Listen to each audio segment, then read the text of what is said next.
What's up, agency owners? Jason Swank here, and have another amazing episode coming from amazing agency owner that's grown her agency to well over 8 figures. And we're going to talk about how she's done it. So let's go ahead and get into the show.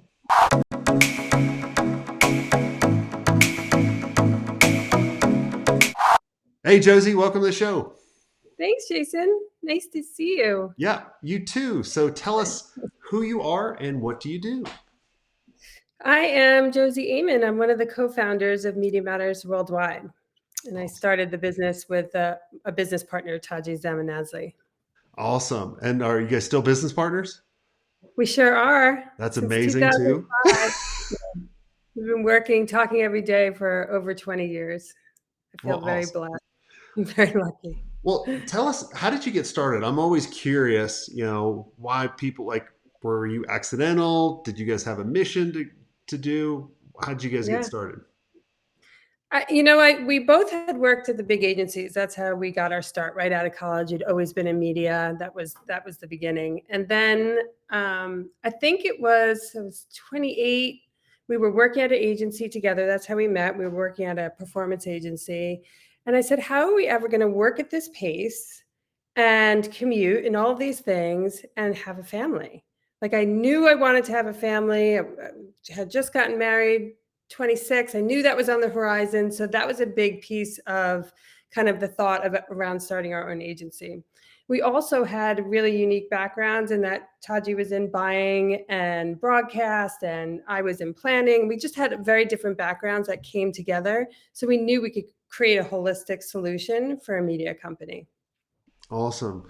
And what was it like the first couple of years? Like now you're where a lot of the listeners are wanting to be right now, right? They're Yeah. like you guys have an independent agency that's doing really well, it's growing. But obviously it didn't start that way. Yeah. Yeah, the scrappy days, right? So Taji and I both, when we started the agency, we didn't raise money. We didn't have any. We weren't like trust fund babies or anything like that. It was all kind of bootstrap. So when we started the agency, we said, why don't we become a freelancing team? And we'll become an arm of some of the bigger agencies. We worked for Gyro and did all of their media. And it was a really great way to get our foot in the door. And it kind of bought time so that we could get our clients of our own. So that's kind of how we started. Then we started getting clients of our own. Then we moved away from the agency model, and that just kind of built upon itself. And as we grew and as we saved money, that's when we started to hire. And I think that's why it's taken 16 years. Exactly. Overnight success and 16 years later. Um, Exactly right. what looking back, especially I always talk about it's easy to get to the million mark by accident, or maybe even the two, or maybe even the 3 million mark by accident. But really, kind of scaling it from there, you have to have the right systems or the right team member in place. What systems or team or roles did you feel that you needed in order to get you to the level you're at now? Yeah. You've obviously done this before. I could have used your advice years ago, but by trial and error, we learned that as we grew, we needed layers. We were a very linear organization for a long time, and that served us well. And to your point, got us to the million, 2 million mark. But to grow the business, we needed more layers and also a leadership team. And that has been pivotal to our growth. So having a leadership team, having the layers, it's 100% key because Taji and I needed to get off the business so we could run the business, and the leadership team has really allowed that. Yeah. What were the layers? Like, give us example of some of the layers. Yeah. So instead of where we started our business, we would just have, say, like an analytics lead. Now we have someone that mines the data. We have an analytics storyteller. And then we have someone that does all the business intelligence and dashboarding. So in ways, business has become more expensive because we need three people to do the job that one person did years ago. But the services and the level of customer service we're able to survive, to provide and survive, you need those Yeah. layers. Yeah. And Talk about a little bit about the team structure, like because obviously you guys have gone through many different levels over the years, right? From the infancy of getting to the 2 million mark and so on. If you had to go back and do it over again, or if you're chatting with someone that's at the 2 or 3 million mark and they really want to excel past the 8 figure mark, what would be some of the important things that you would tell them? Hmm.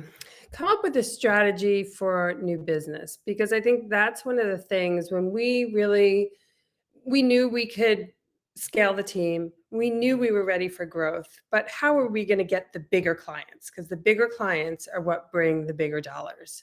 You can use the same team that you have built for a client half its size and really scale the agency. So we came up with this marketing flywheel, we called it, and really a three-pronged approach to getting new business. And I think that really started to fuel the funnel and get us in front of bigger names.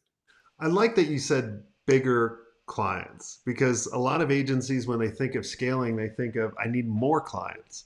And I'm like, that's a possibility if you want to Mhm. add a ton of people and make a lot less, profit. So when you started saying, I want to target bigger customers, did you get specific and going like start naming them and coming up with like a hit list, or did you start picking a particular market? Yeah. It was kind of twofold. Yes, definitely picking up names, but it was also thinking about industries. And we've always been an agency, we've had half of our clients B2B and half B2C. And I feel that has given our agency strength, just the people working for the agency specifically, but it's also given us the ability to kind of ride through difficult times. So in COVID, for example, the beginning of COVID, we had some of our retail clients that they don't even have e-commerce, shut down their stores, shut off their budgets. Who was still up and running? All of our B2B clients. So that really helped us weather the storm. And we've learned over 16 years, we made it through the 2008 crisis and different ups and downs of the business through the years. That kind of balance of portfolio has always helped us. And in the B2C realm, same thing, looking at the industry, looking at what the hot challenger brands are is really key too. When you look in the fintech space and the beauty space, they're really changing the world of media. And that's exciting, and it builds your portfolio. You're not just doing the same. Yeah. And now you have a bigger team that you can kind of focus on multiple industries. Would you have done it different? Do you think if you picked one particular industry in the very beginning and laser focused, do you think you could have gotten to the level quicker? Or are you glad that you were spread out? I'm glad we were spread out. There was a moment in time before really it was popular to be women owned at the time, but we said, why don't we embrace kind of who we are instead of always hiding that we're women owned business, which we did early on. Why don't we embrace that and focus on only, women focused brands, sustainable brands, eco brands? So we thought about going in that direction, and then it just seemed too limiting from where we came from. But it actually opened up the doors. I think just that, like, opening up of the universe to say we want to go in that direction, opened up those brands for us. Yeah. So whether it worked or not, but I don't think I would have done anything differently, because again, it's so exciting to learn about all the different industries. And I think our people love it too. It's constantly making you think about different audiences and how to reach them. Yeah. And I think you mentioned kind of three pillars in building that pipeline. Um, Mhm. what were they, or what are they? Yeah. The first was put your money where your mouth is and do all of the lead generation, run retargeting campaigns, run on LinkedIn, run on all the lead gen sites that are out there. So that when people are looking for you, paid search, you're there. Step number one. Hmm. Step two is identify similar culture like creative agencies, and marketing consultants that you can take time and really build relationships with, and and be there for each other over time. So not just a meet and greet, but really have Hmm. brainstorming sessions and really be there to help each other. That has brought in a lot of business as well. And then the third is really get serious about PR. and hire a PR agency and get out there, do things like this and be on panels and write articles and really be more involved in the ad community. Yeah, Yeah. So, I totally agree. And because there's so many agencies that just depend on one channel. yeah. And, they look at, well, we're just relying on all the business coming on Facebook. Like, all right, Right. what if Facebook changes, right? You need all the What other, if it changes? yeah. And I love that you built strategic partnerships too, because not many people do that. And they just, I get those emails all day long going, hey, you got a big audience of agencies. You send out my email. I'm like, how is that a relationship? That's just, Right. No, thank you're, you. it's a transactional thing. It's like, hey, why don't you try to help someone and then become friends, and then you could, both take over the world together, or a small I mean, part of the that's world. business. That's business, right? I mean, that's what it should be about. It should be about relationships. It should be leaning on each other. It should be about transparency. Yeah, exactly. Well, Josie, this has been amazing. Is there anything I didn't ask you that you think would benefit the audience? Um, Anything you didn't ask me? I maybe advice around. We've been a remote agency since 2005. That's Wow. one of the when we started the agency. That was one of the ways. That, like I said earlier, how are we going to have a families? We're still going to work our tails off, but taking away the commute might help. So we started a virtual agency back in 2005, which we didn't have all the tools we have today. So I get a lot of other agency owners calling saying, how can you give me advice on how to kind of weather the storm and how to create this remote agency that we've now, we've canceled all of our office space and now we have a remote agency. How do we fix it? Because people aren't super happy. Yeah. And I would say hire people that love to work from home. And I think that's what we've always done. We've always hired more senior people, people that don't need hand holding, trailblazers. That's created a different kind of agency Mhm. culture, which we love, but hire people that really love to work from home because if they don't, they're never really going to embrace it. Yeah. Yeah. And I know, it's, and when you're a virtual agency, it really kind of takes the handcuffs off of you for finding talent, because there's Exactly right. amazing talent all over the world.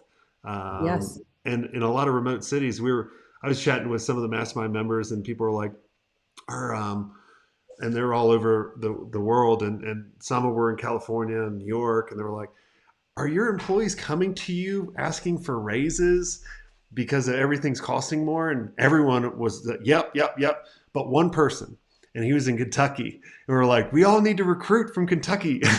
Oh, Kentucky.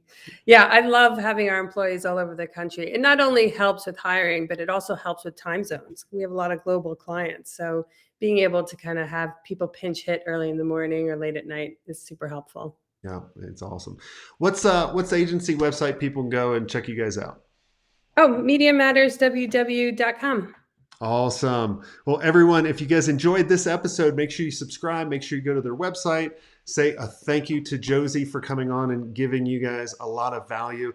And if you guys enjoyed this and you want to be around other amazing agency owners where they're sharing out strategies that are currently working right now and having fun, and a lot of times can be your shrink when things go blow up. We all need that, right? Because who else are we going to go to?